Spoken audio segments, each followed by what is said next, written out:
In this lesson, we'll be taking an OAM file that we published inside of Edge Animate and using it inside of Dreamweaver for use on our website. Now at the time of this recording, Dreamweaver CS6 cannot import Edge Animate unless you're using Dreamweaver through the Adobe Creative Cloud. This was one of the recent updates for Creative Cloud subscribers. Now up in the Insert menu, we have a folder here called Media with a whole bunch of different media types. The first one here listed is Insert an Edge Animate Composition. Let's click on that. We're going to get a dialog box with our operating system showing us where we can go locate the OAM file.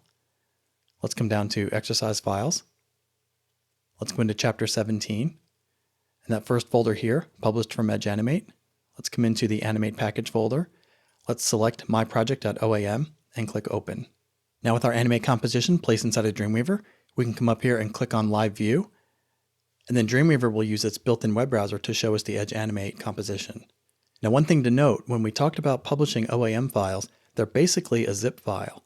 Now when we place those into other applications like InDesign or Muse, those applications will unpackage that zip file.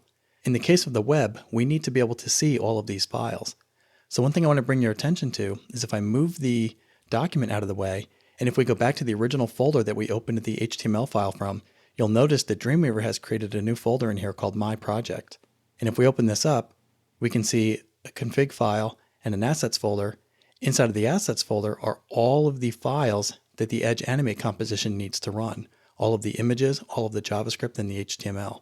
So Dreamweaver allows us to share OAM files with other Dreamweaver users, and then it will take care of extracting all of the content so that the files can play on our website.